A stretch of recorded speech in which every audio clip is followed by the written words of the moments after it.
Sa isang maliit na baryo na nakatago sa likod ng mga kabundukan, nakatira si Raul at ang kanyang pamilya sa isang bahay na matagal na nagsimulang masira. Ang bubong ay puno ng butas at ang mga dingding ay puno ng mantsa ng amag. Si Raul ay 14 na taong gulang, may pangarap na makalabas sa kanilang mahirap na kalagayan. Ang kanyang ama, si Mang Antonio, ay madalas na nalulunod sa kanyang bisyo ng pag-inom ng alak. Bawat gabi, kapag siya ay lasing, nagiging mabangis siya at hindi nag-aatubling maglagay ng kamay sa kanyang pamilya. Habang si Mang Antonio ay umiinom sa maliit na sulok ng kanilang bahay, si Raul ay abala sa pag-aalaga sa kanyang 2 nakababatang kapatid na babae. Sina Liza at Maria, na parehong 7 taong gulang at 5 taong gulang, ay umiiyak sa isang sulok, nagtatago mula sa kanilang ama. Ang kanilang ina si Aling Rosa ay madalas nakayuko sa ilalim ng bigat ng kanilang kahirapan. Para bang hindi niya naririnig ang sigaw at pag-iyak ng kanyang mga anak at tila abala sa sariling mundo. "Raul, ano nangyari sa'yo?"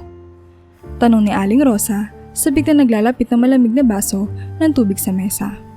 Ang kanyang boses ay tila walang lakas na parang nauubusan na ng pag-asa. "Hindi ka ba makakapag-aral?" "Naiwan ko po ang libro ko sa labas," sagot ni Raul habang tinitingnan ang kanyang mga kapatid. "Baka po nabasa na ng ulan." Ngunit ang tinig ni Raul ay tinakpan ng malalakas na tunog ng pag-iyak mula sa mga bata at ng pag-alog ng upuan.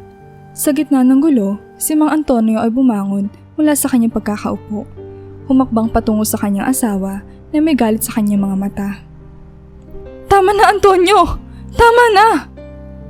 Sigaw ni Aling Rosa, ngunit ang kanyang tinig ay halos hindi marinig sa ilalim ng malakas na tunog ng sigawan. "Pinapabayaan mo ang mga anak mo! Gusto mong saktan ko rin sila?" Ang sigaw ni Mang Antonio habang humahagis ng upuan patungo kay Aling Rosa. Napilitan si Raul na mapagtanto na wala siyang magagawa kundi ang itago ang sarili at ang kanyang mga kapatid mula sa galit ng kanilang ama. "Pasensya na po, Mama," bulong ni Raul habang yakap ang kanyang mga kapatid. "Huwag po tayong mag-ingay. Baka marinig tayo ni Papa." Ang bawat araw para kay Raul ay puno ng takot at pag-aalala.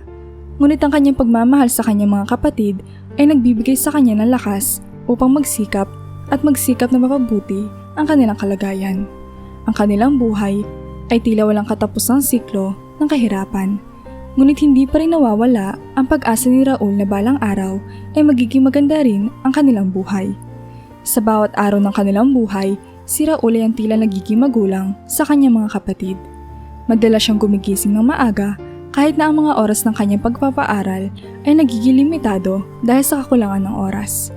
Sa kabila ng kakulangan ng pera at mga material na bagay, ginagawa ni Raul ang lahat ng kanyang makakaya upang tiyakin na maayos ang pagpasok ng kanyang mga kapatid sa eskwela. Pinipilit niya maglaan ng oras para sa kanilang mga takdang aralin at tiyakin na makakakain sila ng 3 beses sa isang araw. Kahit na madalas ay nagmumula ito sa mga pagkain na tirang binibigay ng kanilang mga kapitbahay. "Kuya Raul, bakit po ako laging nahuhuli sa klase?" tanong ni Liza habang abala siya sa pagsasaayos ng kanyang bag. Ang kanyang muka ay puno ng pag-aalala. Ngunit pinipilit ni Raul na maging kalmado. "Huwag kang mag-alala, Liza. Kapag nakapag-aral tayo ng maayos, makakaabot tayo sa klase." Sagot ni Raul habang nagsusulat ng mga pangalan ng kanyang mga kapatid sa likod ng kanilang mga gamit. "Huwag mong kakalimutan na magdala ng mga gamit mo sa eskwela. Umiwas ka din sa mga gulo. Baka mas lalong magalit si Itay sa atin pag nagkataon." Ang bawat gabi ay puno ng pag-aalala para kay Raul, habang ang kanyang mga kapatid ay natutulog na mahimbing.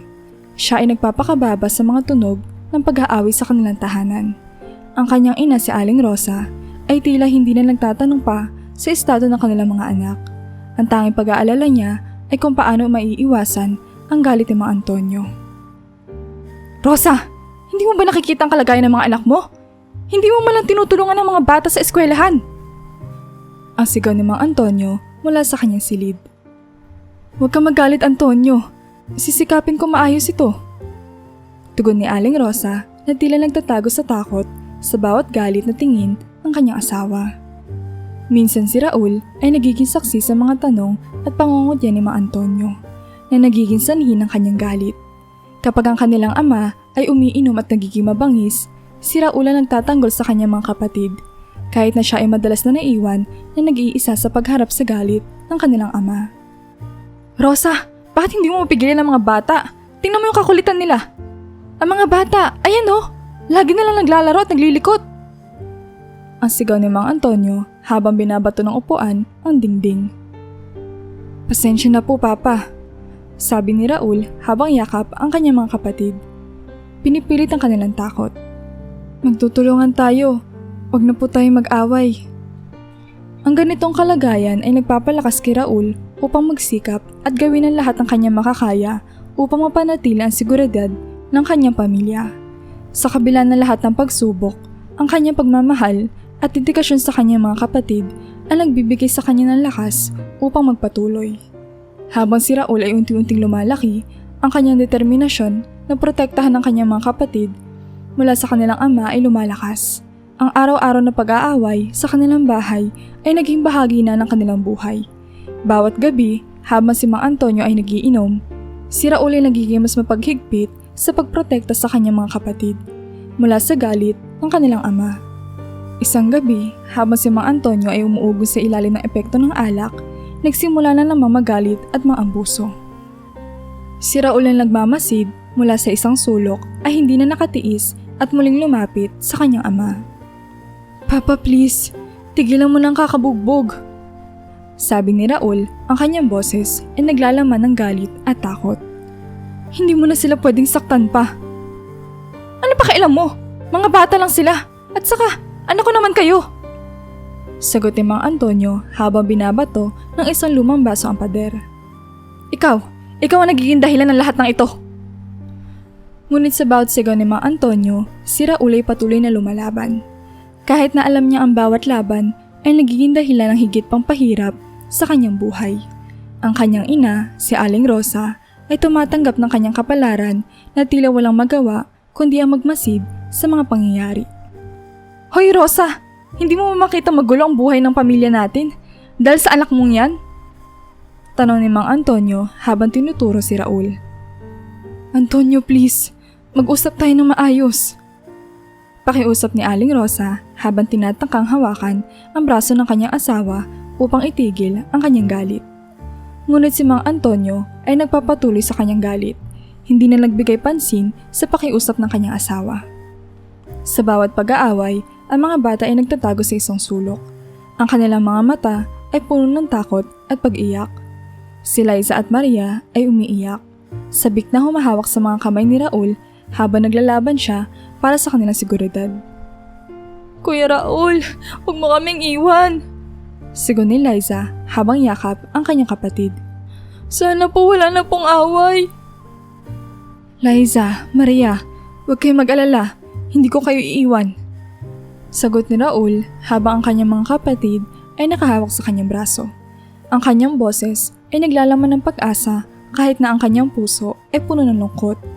Isang gabi, ang kanilang mga pag-aaway ay umaabot sa isang rurok.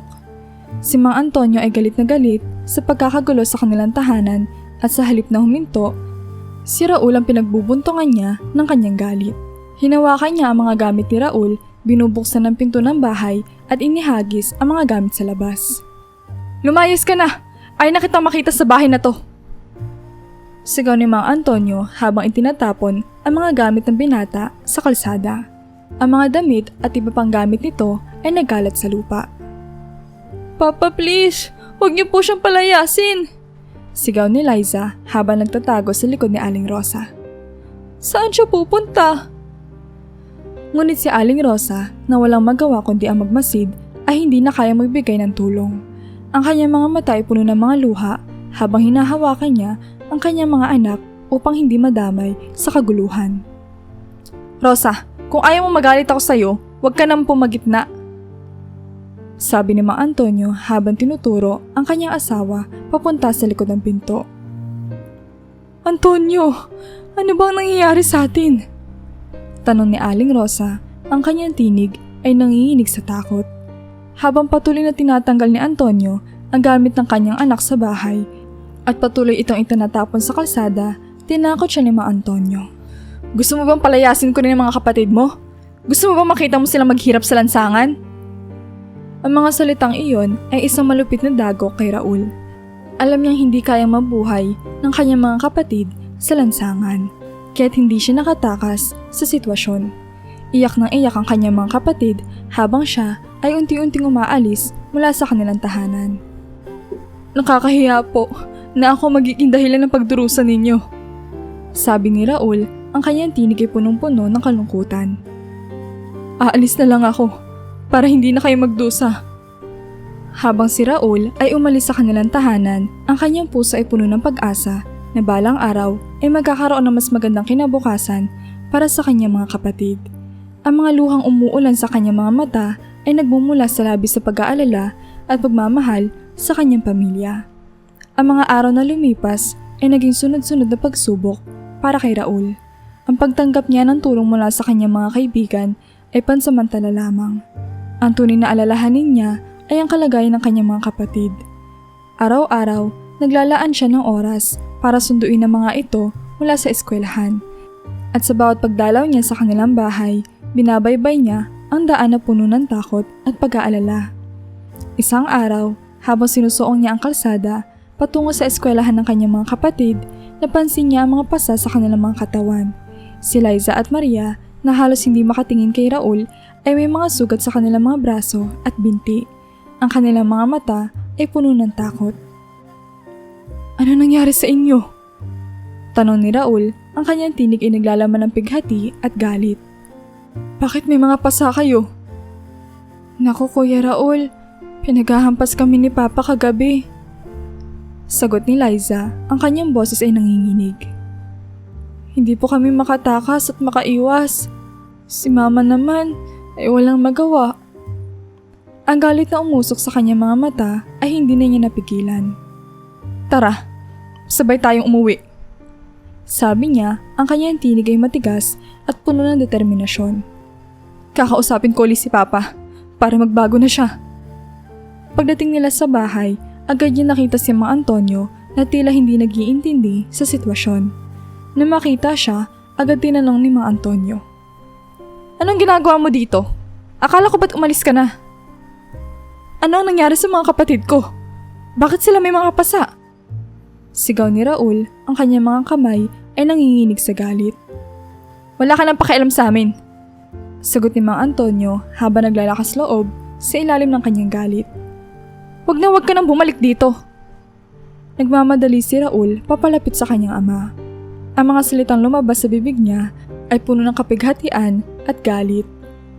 Hindi mo dapat sinasaktan ang mga kapatid ko. Sigaw niya, sabik na makuha ang hustisya para sa kanyang pamilya. Ang kanilang sigawan ay naging malaking kaguluhan. Ang mga boses ay nagiging matinis hanggang sa hindi na makapagpigil si Raul. Ang kanyang galit ay lumalala at nagdulot sa kanya na bugbugin si Mang Antonio, na ngayon ay bumagsak sa sahig sa harap ng maraming tao. Ang mga sigaw at tunog ng laban ay narinig ng mga kapitbahay na nagdulot ng pagkatawag sa mga pulis. Nakikiusap ako sa inyo. Tigilan niyo na to! Sabi ni Aling Rosa habang ang kanyang mga mata ay puno ng takot. Hindi ito dapat magpatuloy pa. Nang dumating ang mga pulis, agad nilang pinigilan ang pag-aaway. Ang mga pulis ay humarap kay Mang Antonio na sinisisi si Raul sa lahat ng nangyari. Siya ang nalugod sa amin, sabi ni Antonio na tila walang kaalam-alam sa totoong nangyayari. Siya ang bubugbog sa amin. Si Raul sa kabila ng kanyang galit ay nagsalita. Hindi totoo yan. Siya ang may kasalanan. Sinasaktan niya ang mga kapatid ko. Ngunit sa harap ng pulis, si Aling Rosa ay mas pinili ang kanyang asawa kaysa sa kanyang anak. Alam niya na si Antonio lamang ang bumubuhay sa kanila at tuluyan silang maghihirap kung makukulong ito. Sana'y matulungan niyo po ang aming pamilya. Dalhin niyo po sa lugar kung saan maayos ng anak ko ang pag-uugali niya. Dahil dito, ang mga pulis ay nagdesisyon na hulihin si Raul, na ibinigay sa DSWD at ipinadala sa isang rehabilitation center. Ang mga mata ni Raul ay puno ng lungkot habang siya ay iniwan sa nasabing lugar. Ang kanyang mga kapatid ay umiiyak sa likod ng kanyang pag-alis. Ang kanilang hinanakit ay tila walang hanggan. Ang tanging pag-asa ni Raul ay ang araw na makikita niya muli ang kanyang mga kapatid na nasa ilalim ng maayos sa pangangalaga at malayo sa kanilang ama. Sa rehabilitation center, ang buhay ni Raul ay nagbukas ng bago at komplikadong mundo. Ang lugar ay puno ng mga kabataan na tulad niya, ngunit may iba't ibang kwento at pinagmulan. Mayroon dito mga kabataan na naadik sa droga at ngayon ay gustong magbago. May mga tao ding ipinadala dito dahil sa mga problema sa kanilang pag-uugali at may ilan na sa tingin ni Raul ay wala namang kasalanan ngunit napagbintangan lamang. Minsan, habang siya ay naglalakad sa paligid ng center, napapansin niya mga kabataan na nagkukumpuni ng kanilang buhay. Isa sa mga kaibigan niya si Mark na dati ay nalulong sa droga ay madalas na nagkukwento sa kanya tungkol sa kanyang mga pangarap. Alam mo Raul, minsan iniisip ko kung paano ko babaguhin ang buhay ko, sabi ni Mark. Minsan ang pinakamahirap ay ang pagtanggap ng pagkakamali mo, pero yun ang unang hakbang sa pagbabago. Si Raul, bagaman hindi pa rin nakakalimot sa kanyang mga kapatid, ay pinipilit na magbigay ng suporta sa kanyang mga bagong kaibigan. Ang mahalaga ngayon ay ang ginagawa natin para makabawi. Sagot niya kay Mark. Ang kanilang mga pag-uusap ay nagbibigay kay Raul ng lakas ng loob, ngunit ang kanyang puso ay palagi bumabalik sa kanyang pamilya. Sa kabilang banda, mayroon ding mga kabataan sa center na hindi niya kasundo. Ang ilan sa kanila ay nagiging sanhi ng gulo at may mga taong mapaghusga. Bakit mo kailangan pang makipag-away? Tanong ni Raul sa isang pagkakataon habang may nagsasalita ng masama sa isa pang residente. Bakit hindi na lang natin ayusin ang sarili nating buhay? Araw-araw, nananalangin si Raul sa kanyang puso na makalabas agad sa rehabilitation center. Ang kanyang mga pagnanasa na makabalik sa kanyang mga kapatid ay hindi nagbabago. Sana makalabas ako agad, sabi niya sa kanyang sarili habang tinitingnan ng mga pader ng kanyang silid. Kailangan kong makita ang mga kapatid ko. Kailangan kong protektahan sila. Kahit na ang kondisyon ng center ay minsan nagiging mahirap at ang pangungulila sa kanyang pamilya ay nagiging matindi, patuloy na nagtatrabaho si Raul sa kanyang mga isinasagawang hakbang para sa pagbabago. Ang mga araw na pumapaligid sa kanya ay puno ng pag-asa at pagsusumikap na makamit ang kanyang tunay na layunin, na makabalik sa kanyang pamilya at muling maipakita ang kanyang pagmamahal at suporta para sa kanyang mga kapatid. Nang makalabas si Raul mula sa rehabilitation center, agad siya nagmadali patungo sa kanilang bahay. Ang bawat hakbang niya ay puno ng pag-asa at kaba. Naiisip niya na ang kanyang mga kapatid ay nandoon pa rin sa bahay. Siguradong magkakasama sila, nag-aasikaso ng kanilang pang-araw-araw na buhay kahit na siya ay wala. Pagdating niya sa kanilang bahay, agad niya napansin ang kakaibang katahimikan. Ang kanyang puso ay mabilis na tumibok habang pinipilit niyang buksan ang pinto. Ngunit ito ay nakasara at tila walang laman sa loob. Ang pangkaraniwang tunog ng pagdurusa ng kanilang buhay sa bahay ay wala na. Ang mga dingding ay tila naging saksi sa hindi malilimutang mga alaala na naiwan. Ngunit ngayon ay parang naiwan ang lahat sa isang pook na kapighatian. Mama? Liza? Maria? Sigaw ni Raul, umaasa na sa likod ng bawat pintuan ay makikita niyang buhay at masaya ang kanyang pamilya. Ngunit walang sumagot sa kanyang sigaw. Nagtungo siya sa mga kapitbahay. Umaasa makakakuha siya ng ilang impormasyon. Ang kanyang boses ay naglalaman ng pag-aalala nang tanungin niya si Mang Ernesto, ang matandang tagapamahala ng kanilang kalsada. Mang Ernesto, ano nangyari sa pamilya ko? Saan sila pumunta? May alam po ba kayo? Nakita ni Raul ang pag-aalala sa mukha ni Mang Ernesto. Naku Raul, hindi ko alam kung paano ko sasabihin ito sa'yo. Lumipat na ang pamilya mo. Hindi na sila nakikipagkomunika sa kahit na sino rito. Hindi ko rin alam kung saan sila pumunta. Nagpunta sila sa ibang lugar? Bakit hindi nila sinabi? Tanong ni Raul, ang kanyang tinig ay puno ng sakit at kalituhan. Saan sila ngayon? Pasensya ka na Raul. Sagot ni Mang Ernesto, ang kanyang boses ay puno ng lungkot. Wala silang iniwang detalye. Basta't umalis sila nang hindi sinasabi kung saan sila pupunta. Ang mga salita ng mga Ernesto ay parang mga patak ng malamig na tubig na bumuho sa kanyang ulo. Ang kanyang mga paa ay tila lumalambot at ang kanyang isipan ay puno ng pagkalito. Hindi ko na alam kung anong gagawin ko. Bulong niya sa sarili, ang kanyang boses ay halos hindi marinig. Naglakad si Raul sa kalye, ang kanyang isipan ay puno ng mga tanong at pangungulila. Sa kanyang paglalakad, ang bawat hakbang ay tila isang paglalakbay patungo sa kawalang pag-asa. Hindi niya alam kung saan siya pupunta o kung paano niya babalikan ang kanyang buhay. Ang kanyang mundo ay tila gumuho at ang pangarap na makabalik sa kanyang pamilya ay naging isang masalimuot na misteryo. Nang umabot siya sa kanto, tumigil siya saglit at umupo sa isang sulok ng bangketa. Ang mga luha ay dumarating sa kanyang mga mata habang iniisip ang lahat ng mga sakripisyo na ginawa niya para sa kanyang pamilya. Ang bawat pag-asa na magkasama silang muli ay ngayon ay tila nasira. Ano na ang mangyayari sa akin? Tanong niya sa sarili, ang kanyang boses ay umuugong sa kanyang isipan. Sa bawat pagtingin sa paligid, hindi niya makita ang sagot. Ang tanging tiyak sa mga oras na iyon ay ang sakit at kawalang pag-asa na nagmumula sa pagkawala ng kanyang pamilya, na ngayon ay nagiging mas malalim sa bawat sandali ng kanilang pagkakahiwalay. Sa mga sumunod na linggo, matapos ang hindi inaasahang pagkawala ng kanyang pamilya, nagpatuloy si Raul sa kanyang paglalakbay na puno ng kalungkutan at pangungulila. Ang kanyang unang hakbang sa bagong yugto ng kanyang buhay ay naganap sa bahay ng kanyang mga dating kaklase at kaibigan. Salamat sa pagpayag sa akin na makitulog dito sabi ni Raul sa kanyang kaibigan, si Dante, habang nag-aayos ng ilang gamit sa isang sulok ng kanilang sala. Hindi ko talaga alam kung saan ako pupunta. Huwag kang mag-alala, Raul. Sagot ni Dante na tumulong sa pag-aalaga sa kanyang mga pangangailangan. Hanggang kailangan mo ng tulong, nandito kami para sa iyo.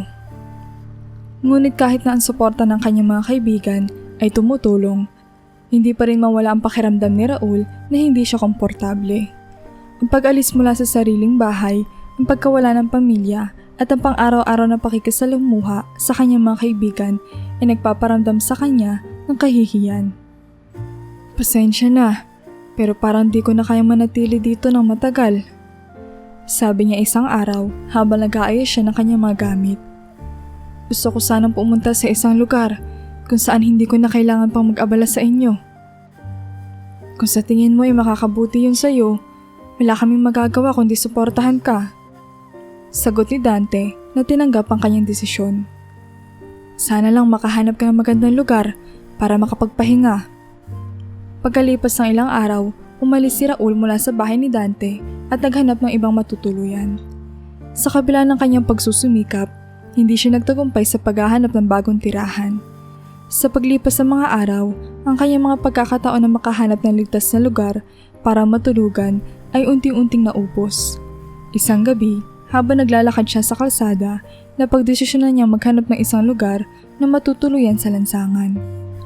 Pumili siya ng sulok sa ilalim ng isang tulay kung saan tinakpan niya ang sarili gamit ang lumang karton na nahanap niya. Ang unang gabi sa lansangan ay puno ng malamig na hangin at kakaibang tunog ng kalye. Nakakapanibago, pero kailangan ko itong tiisin. Sabi ni Raul sa sarili habang nag-aayos ng kanyang maliliit na puwang sa ilalim ng tulay. Ang kanyang mga luha ay nakatagilid sa kanyang pisngi habang iniisip ang kanyang mga kapatid at ang kanilang hindi tiyak na kalagayan. Sana okay sila. Habang lumilipas sa mga araw, unti-unting nasanay si Raul sa buhay sa lansangan. Nakilala niya ang iba pang mga pulubi sa paligid at nakipagkaibigan sa kanila. Madalas siya nakikipag-usap kay Mang Tonyo, isang matandang pulubi na madalas nagbabahagi ng kaalaman sa mga pamamaraan ng pamumuhay sa lansangan. Raul, mas mabuti kung matutunan mong mga lakal ng basura. Sabi ni Mang Tonyo. Hindi lang ito makakatulong sa iyo na makakuha ng pagkain, kundi maaari ka ring makahanap ng mga bagay na pwede mong ibenta. Pumayag si Raul at sinubukan ng pamamasura. Ang unang pagkakataon na nangangalakal siya ng basura ay puno ng pag-aalinlangan. Ano bang aasahan ko dito? Tanong niya habang may dala-dala malaking bag sa kanyang likod. Ang amoy ng basura at ang kinakailangang paghanap ng mga bagay na maaari pang magamit ay nagdulot sa kanya ng panghihina ng loob. Ngunit sa paglipas ng panahon, natutunan niyang suriin ang mga basura ng mas maayos. Nakahanap siya ng mga bote, lata at iba pang bagay na maaaring maibenta sa junk shop. Isang araw, habang siya ay namamalimos, natutunan niya magsabi ng mga simpleng salita upang makuha ang simpatya ng mga tao. Pasensya na po, pero kailangan ko po talaga ng tulong. Pakiusap niya sa isang magilong na babae na nagbigay sa kanya ng barya. Naghahanap lang po ako ng kahit kaunti para makabili ng pagkain. Sa kanyang pakikisalamuha sa lansangan, natutunan niyang tiisin ang hirap at ang kakulangan sa mga bagay na dati niya iniisip na mahirap makuha. Ang buhay sa lansangan ay puno ng mga pagsubok, ngunit si Raul ay patuloy na nagtatrabaho upang makahanap ng mga paraan upang mabuhay at maipagpatuloy ang kanyang paghahanap sa kanyang pamilya. Sa kabila ng lahat ng ito, hindi nawawala ang kanyang pag-asa na balang araw ay makikita niya muli ang kanyang mga kapatid at mabigyan sila ng mas magandang buhay. Sa mga sumunod na linggo ng buhay ni Raul sa lansangan, nakilala niya ang iba't ibang tao at sumailalim sa iba't ibang karanasan na magbibigay sa kanya ng mas malalim na pananaw sa buhay. Sa kabila ng hirap, patuloy niyang tinutukan ang pagkuha ng mga bagay na makakatulong sa kanya upang makaraos sa araw-araw. Isang umaga, habang naglalakad siya sa paligid ng isang basura, nakasalumuha niya si Aling Maring, isang matandang babae na kilala sa kanilang lugar dahil sa kanyang kabutihan. Nasa likod ng kanyang maliit na tindahan, nagtitinda siya ng mga simpleng pagkain tulad ng tinapay at kape. Raul, ikaw ba yan? Tanong ni Aling Maring habang inaayos ang kanyang tindahan. Nakita kita sa ilalim ng tulay. Halata naman na hindi ka sanay sa ganitong klase ng pamumuhay. Opo, Aling Maring. Sagot ni Raul na may halong pag-asa at pag-aalala. Gusto ko lang po sanang maghanap ng mga bagay na pwede kong ibenta. Kailangan ko po ng makakain. Ganito na lang, sabi ni Aling Maring. Tulad mo, marami ring nangangailangan. Kung magagawa mo linisin ang paligid ng tindahan ko mula sa mga basura, bibigyan kita ng discount sa mga paninda ko. Tumulong tayo sa isa't isa. Ang simpleng pagkakakilala kay Aling Maring ay nagbigay ng pag-asa kay Raul. Ang kanyang pagnanais sa tumulong sa iba ay nagturo sa kanya ng bagong pananaw sa buhay, na hindi lamang siya nagdurusa kundi marami rin ang katulad niya. Sa kabila ng mga magagandang karanasan, hindi rin ligtas si Raul sa mga hindi kanais-nais na pakikisalamuha. Isang araw, habang naglalakad siya sa ilalim ng madilim na iskinita, tinangkang agawin ng isang grupo ng kabataan ang kanyang mga nahanap na basura.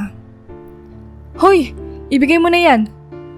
Sigaw ng isa sa kanila habang hinahawakan ang bag ni Raul. Bakit niyo po kinukuha yan? Tanong ni Raul habang pilit na ipinagtatanggol ang kanyang mga gamit. Hindi naman po sa inyo yan. Wala kaming pakialam. Sagot ng isa pa na may kasamang pang-iinsulto. Ang pangyayaring iyon ay nagdulot ng higit pang pangungulila kay Raul. Napagtanto niya na hindi lahat ng tao sa lansangan ay may malasakit sa kapwa. Ngunit sa kabila ng mga pagsubok, hindi siya nawalan ng pag-asa. Patuloy niyang tinutulungan ang mga kapwa pulubi sa mga simpleng paraan tulad ng pagbibigay ng pagkain o kahit na sa simpleng pakikinig sa kanilang mga kwento.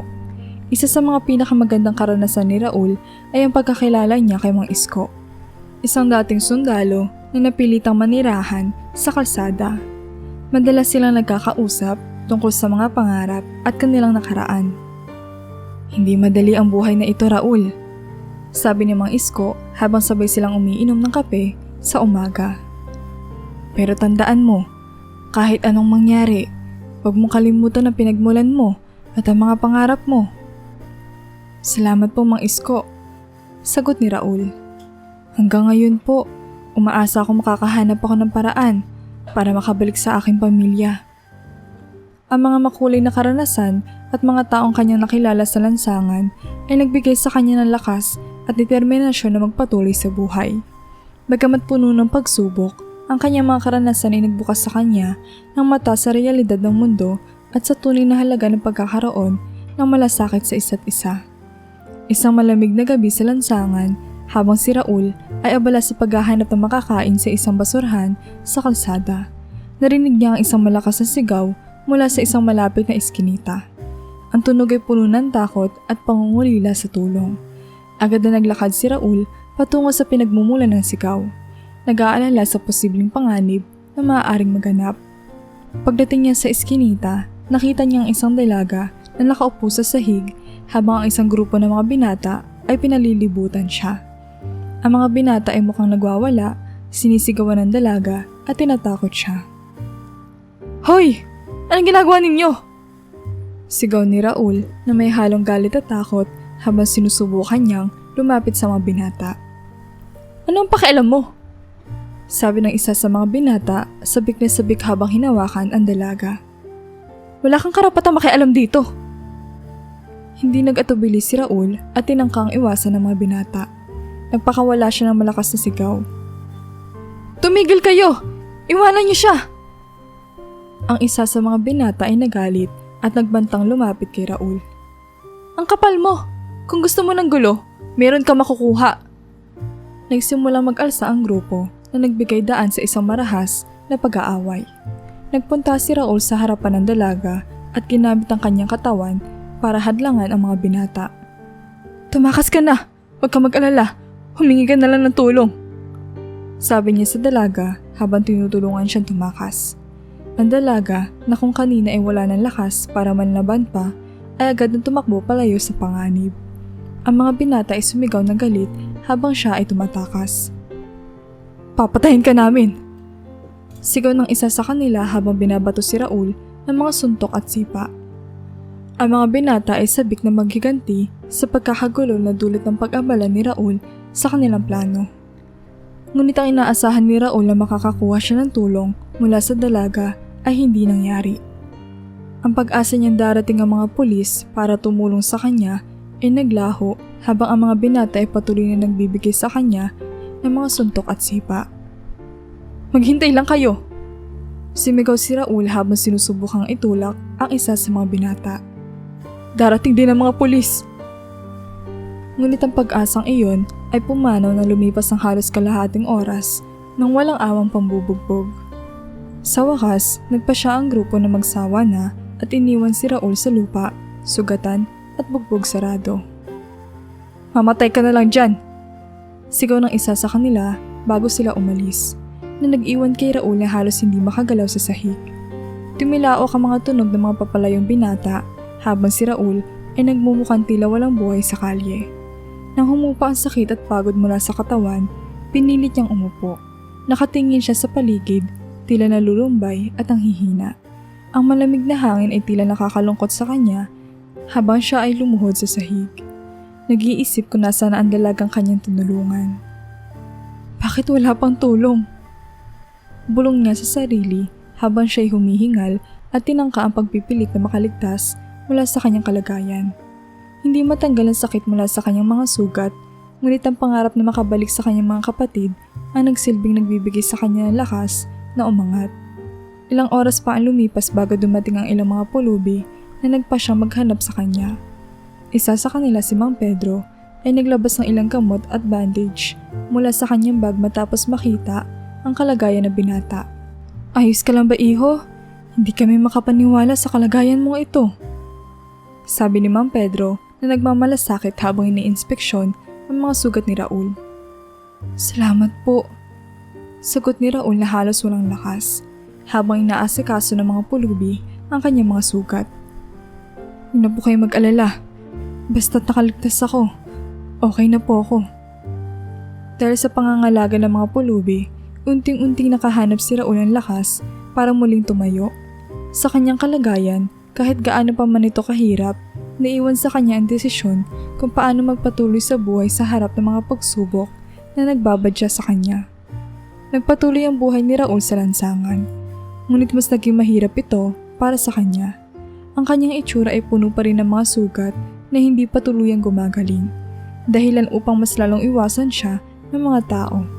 sa tuwing siya'y dumadaan sa mga kalsada o humihingi ng tulong. Ang mga tao ay umiiwas na parang may sakit siyang nakakahawa. Hindi na bago kay Raul ang malamig na tingin o pag-aalangan ng mga tao. Ngunit ngayon, ang kanyang mga galos at pasa ay naging simbolo ng takot para sa mga nakakasalubong niya. Isang araw, habang naglalakad si Raul, napansin niyang mas lalang humihirap ang pagkuha ng pagkain mula sa mga basurahan. Ang ilang tindahan na dati pinapapasok siya upang kunin ang mga tirang pagkain ay ngayon pinagbabawalan siya. Isang tendera pa ang sumigaw sa kanya.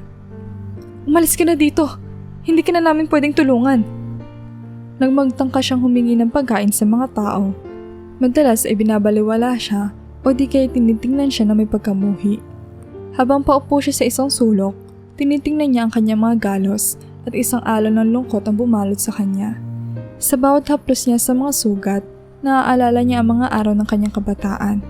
Noong siya ay nasa ilalim ng masilong na bubong kasama ang kanyang mga kapatid. Kung nasan man sila ngayon, sana'y nasa mabuting kalagayan sila. Bulong niya sa sarili. Isang pulubi si Mang Berto ang tumabi kay Raul. Matanda at marungis, ngunit may mga mata ng pag-unawa. "Nakikita ko sa'yo, bata," sabi ni Mang Berto. "Hindi lang sugat ang dinadala mo. Alam ko yan. Dumaan din ako sa ganyang klaseng sakit."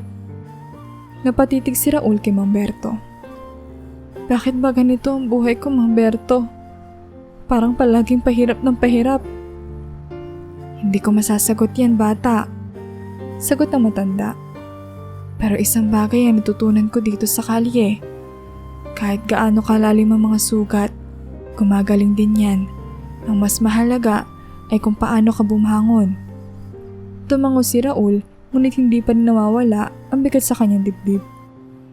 "Paano kung hindi ko na kayang bumangon? Wala na nagmamalasakit sa akin. Wala na natitira pa para sa akin." "Meron pa," sagot ni Mang Berto habang nakangiti. "Ikaw mismo ang natitira para sa sarili mo. At kahit hindi mo pa nakikita ngayon, darating ang oras na makikita mo kung gaano kahalaga yan." Sa mga sumunod na araw, si Raul ay nagpatuloy sa kanyang pamumuhay sa lansangan. Kahit ang nilalayuan siya ng mga tao, nagpatuloy siya sa pangangalakal ng basura. Natutunan niyang humanap ng paraan para mabuhay, kahit pa ito'y nangangahulugan ng mas matinding pagsisikap. Sa kabila ng kanyang mga sugat at pangungutya ng iba, tinuruan siya ng lansangan na magpatuloy kahit walang katiyakan sa hinaharap.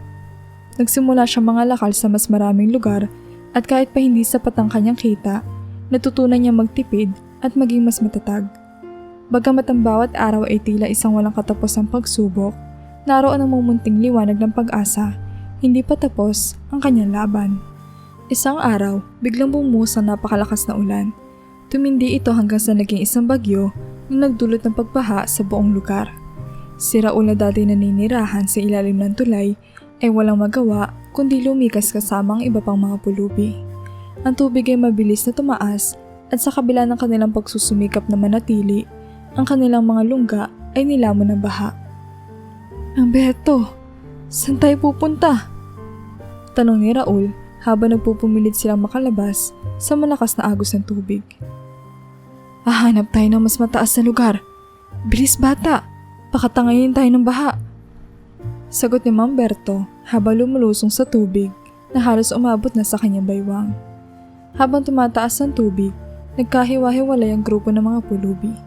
Bawat isa ay nagsusumikap na makahanap ng masisilungan mula sa galit ng bagyo. Ang ingay ng ulan, ang kulog at ang agos ng tubig ay tila pinapalabo ang kanilang mga tinig.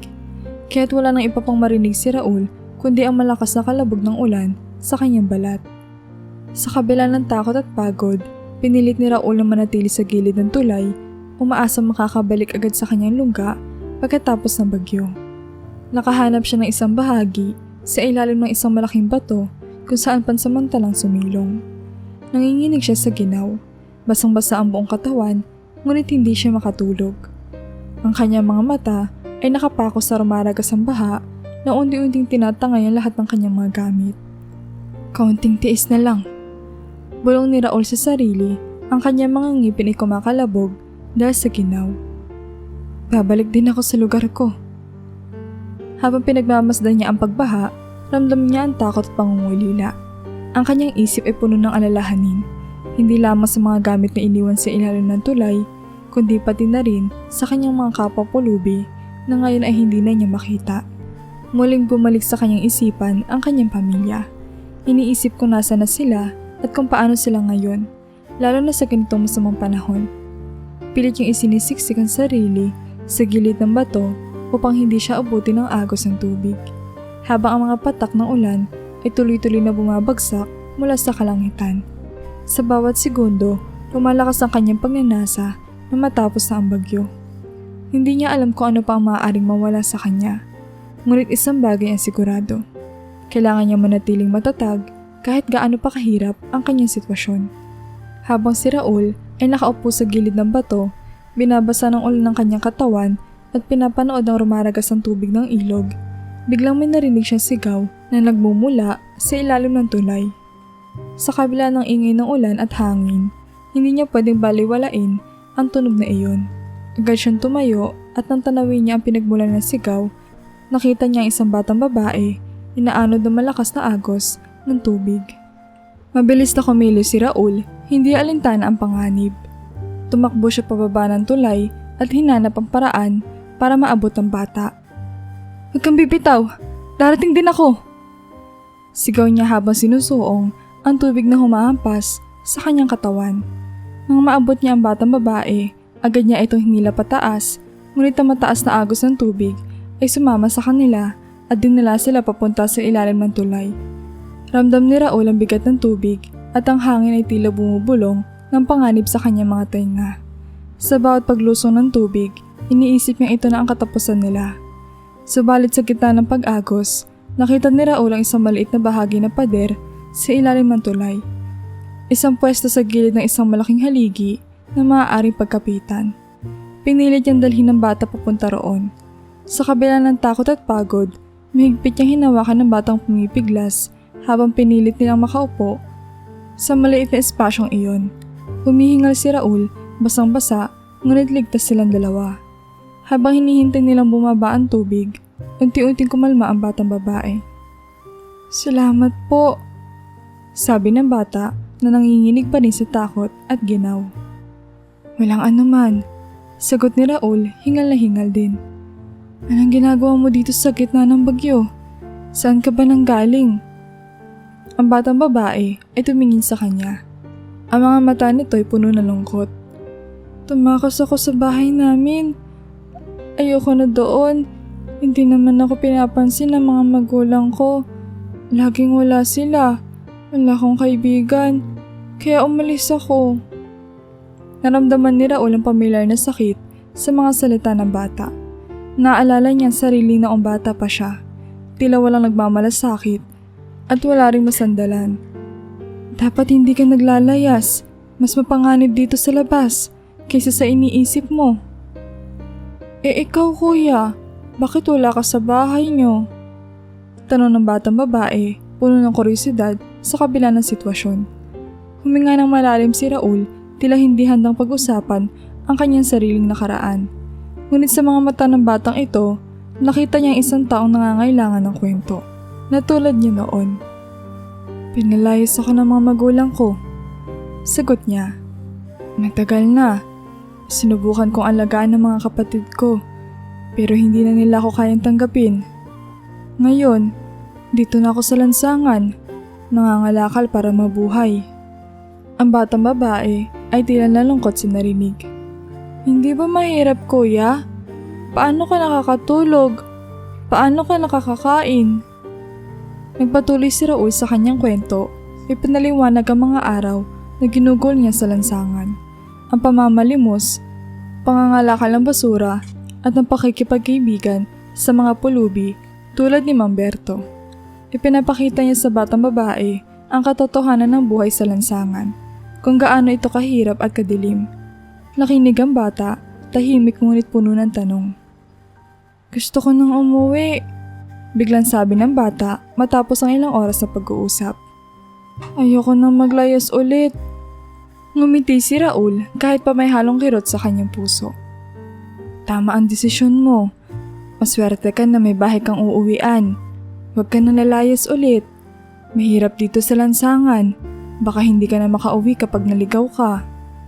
Nang tuluyang bumaba ang tubig at humupa ang bagyo, tinulungan ni Raul ang batang babae na makabalik sa kalsada. Kaya mo na bang umuwi? Tanong ni Raul. Tumango ang bata. Oo kuya, salamat ulit.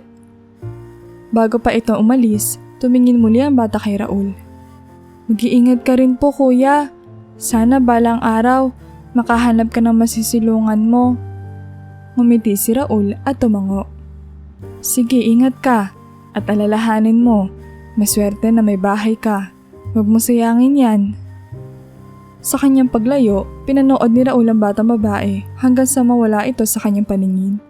Sa kabila ng malamig na gabing iyon, may maliit na liwanag na nagmula sa kanyang puso. Hindi niya man mabago ang sarili niyang buhay sa ngayon, alam niyang kahit papaano, may isang buhay siya na ligtas mula sa panganib na lansangan. Walang kamalay-malay si Raul na ang batang kanyang iniligtas ay ang nag-iisang anak ng isang mayamang pamilya, ang may-ari ng ilang malalaking kumpanya sa bansa. Pagkabalik ng bata sa kanilang mansyon, sinalubong siya ng kanyang mga magulang, si Mr. at Mrs. Salvador. Nalabis ang pagkabahala nang makita ang anak nila na basang-basa. Anak, saan ka ba nang galing? Tanong ng ina, ang kanyang tinig ay puno ng pag-aalala at galit. Alam mo bang hinahanap ka namin buong gabi? Ngunit ang bata, sa halip na matakot, ay masayang ngumiti. Mama, Papa, may nagligtas sa akin. Inaanod ako ng tubig sa ilog. Pero isang kuyang sumagip sa akin. Siya ang nagdala sa akin sa ligtas na lugar, sa ilalim ng tulay. Nagulat ang kanyang mga magulang. Ano? Sino ang taong iyon? Tanong ng kanyang ama, sabik na malaman kung sino ang nagligtas sa kanilang anak. Ikinuwento ng bata ang buong pangyayari. Kung paano siya tumakas mula sa bahay dahil sa pakiramdam niya na hindi siya pinapansin, at kung paano si Raul, isang basurero, ang nagligtas sa kanya mula sa tiyak na kapahamakan. Ipinahayag niya kung gaano siya pinoprotektahan ni Raul sa ilalim ng tulay habang hinihintay nilang humupa ang bagyo. Kinabukasan, hindi na nag-aksaya ng oras ang mag-asawang Salvador. Agad silang pumunta kasama ang kanilang anak sa tulay. Umaasang makita ang lalaki nagligtas sa kanilang anak. Pagdating nila roon, nakita nila si Raul na nakahiga sa ilalim ng isang puno. Nagpapahinga matapos ang isang magdamag na pagkilos sa kalye. Kuya Raul! Sigaw ng batang babae, tumatakbo, papalapit kay Raul. Nagulat si Raul at bumangon mula sa kanyang pagkahiga. Nakita niyang papalapit ang batang kanyang iniligtas kasama ang dalawang taong may magarang pananamit. Hindi siya makapaniwala na narito ulit ang batang babae at ngayon ay kasama pa ang kanyang mga magulang. Anak, siya ba ang lalaking nagligtas sa'yo? Tanong ng kanyang ama habang nakatingin kay Raul. Opo, Papa. Siya si Kuya Raul. Sagot ng bata, sabik na ipakilala ang kanyang tagapagligtas. Lumapit ang mag-asawa kay Raul at masuyong tinapik siya sa balikat. Maraming salamat sa pagliligtas sa anak namin. Hindi namin alam kung ano mangyayari kung hindi mo siya natulungan. Sabi ng ama, puno ng pasasalamat. Huwag ka na mag-alala tungkol sa anumang kailangan mo. Halika, sumama ka sa amin sa bahay. Nag-alangan si Raul, hindi sanay na taratuhin siya ng ganon. Sir, ma'am, wala pong anuman yon. Gusto ka lang pong tumulong. Sagot niya, ngunit ipinilit ang pamilya na siya ay sumama sa kanila. Sa kanilang mansyon, pinagbihis nila si Raul ng malinis at maayos na damit. Inihain din ang masasarap na pagkain sa mesa. Isang bagay na matagal nang hindi natitikman ni Raul. Habang kumakain, hindi siya makapaniwala na narito siya. Sa isang bahay na ganito kayaman, matapos sa mahabang panahong pagtitiis sa lansangan. Matapos ang hapunan, tinanong ni Mr. and Mrs. Salvador si Raul. Paano kami makakabawi sa kabutihan mo, iho? Sabihin mo lang kung ano ang nais mo. Tahimik si Raul sandali bago sumagot. Ang tanging hiling ko po ay makita ko ulit ang mga kapatid ko. Matagal na po akong pinalayas sa mga magulang ko at hindi ko na po alam kung nasan sila ngayon. Nagkatinginan ng mag-asawa na agad na intindihan ang bigat ng sitwasyon ni Raul. Sino ba ang mga magulang mo, iho? Ano ang buong pangalan mo?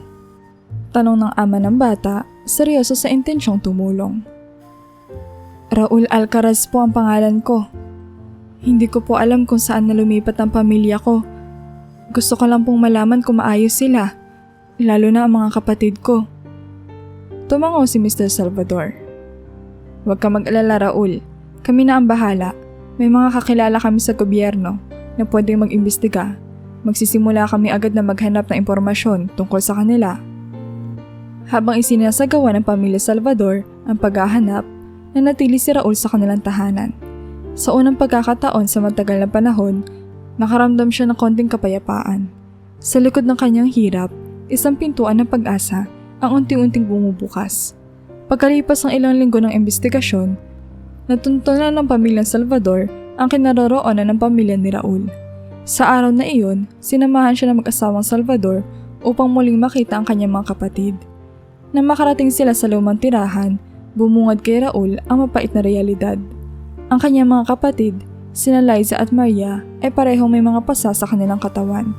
Mas malala pa kaysa sa huli niya nakita. Tumulo ang luha ni Raul habang niyayakap ang mga ito. Kuya! Iyak ni Liza habang mahigpit siya yumakap sa kanyang kuya. Ang tagal mo! Akala namin hindi ka na babalik! Muling napuno ng galit at lungkot si Raul. Agad niyang kinausap ang pamilyang Salvador. Kailangan po natin silang tulungan.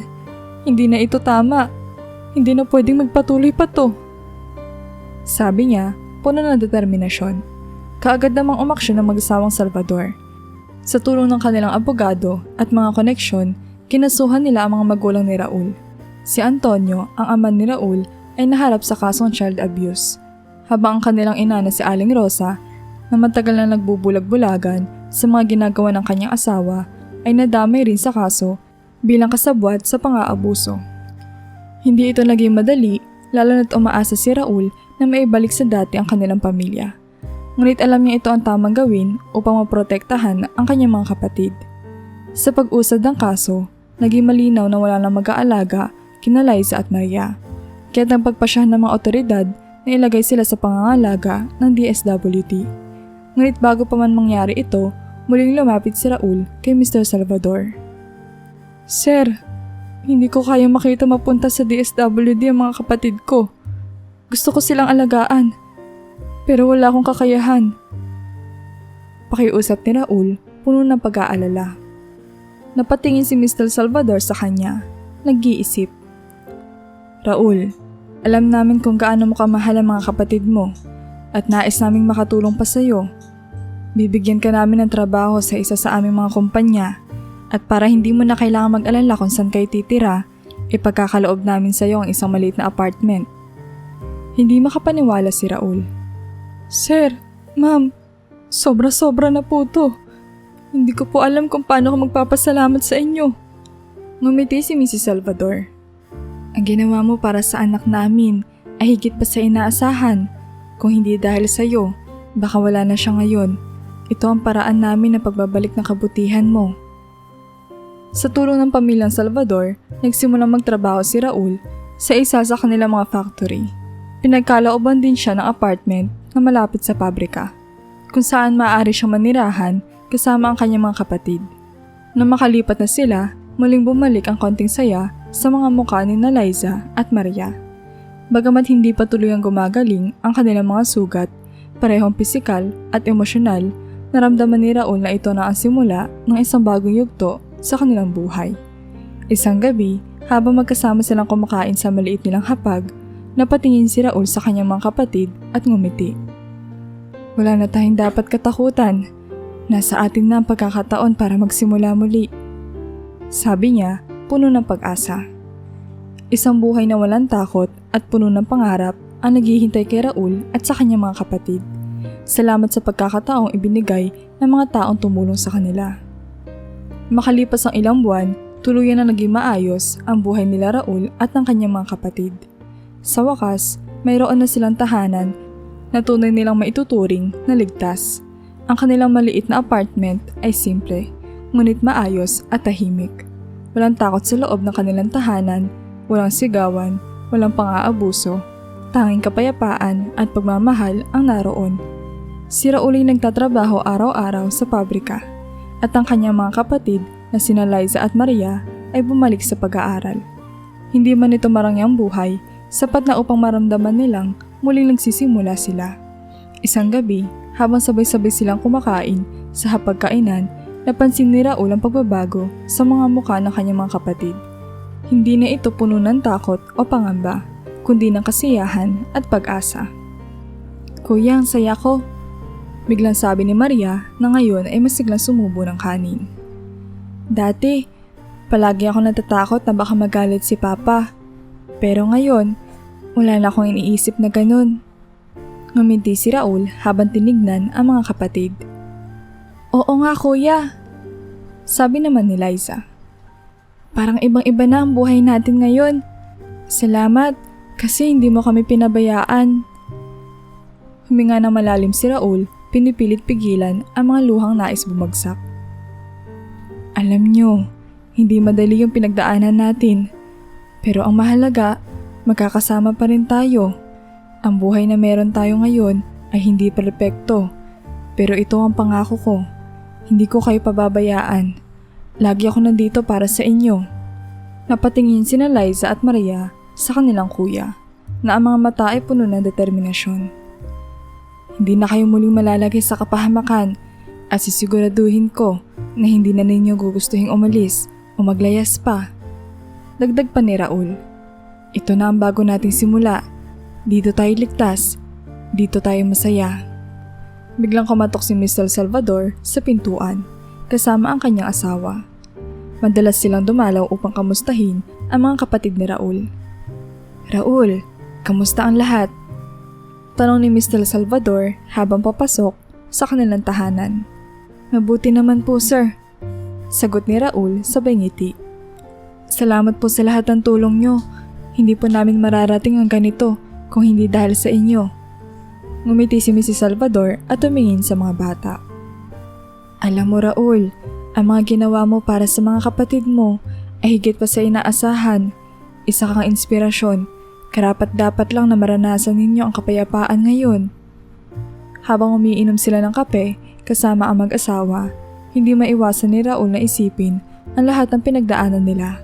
Mula sa kalupitan ng kanilang ama hanggang sa buhay sa lansangan at ngayon sa bago nilang tahanan. Hindi ito naging madali, pero sa tulong ng mga taong may malasakit at sa sarili niyang pagpupursigi, natupad ang kanyang pangarap na bigyan ng magandang kinabukasan ang kanyang mga kapatid. Pagkatapos ng maikling pagbisita, nagpaalam ang mag-asawang Salvador. Nang isara ni Raul ang pinto, muling sumagi sa kanyang isipan ang mga pangako niya sa sarili. Lumapit siya sa bintana, tinanaw ang tahimik na kalye at ngumiti. Sa unang pagkakataon, alam niyang ligtas na sila. Hindi na sila kailangang matakot at hindi na nila kailangan tumakas. "Bukas, may bago tayong simula," sabi ni Raul habang inihahanda ang mga kapatid para matulog. "Kuya, salamat ulit. Ikaw ang pinakamabait na kuya sa buong mundo," sabi ni Maria, yakap ang kanyang kuya bago matulog. "Salamat kuya," sabi ni Liza, sumabay na rin sa yakap. Habang nakayakap sa kanyang mga kapatid, naramdaman ni Raul ang kapayapaan sa kanyang puso. Ang kwentong ito nila Raul ay patunay na sa gitna ng mga pagsubok at kahirapan, ang pamilya ay lagi may kakayahang bumangon at magsimula muli. Ang pagmamahal, tapang at malasakit ay sapat upang bumuo ng isang tahanan kung saan lahat ay ligtas at minamahal. Hindi sa material na bagay na susukat ang tagumpay, kundi sa pagkakaroon ng tunay na pamilya at isang tahanan na puno ng pagmamahalan.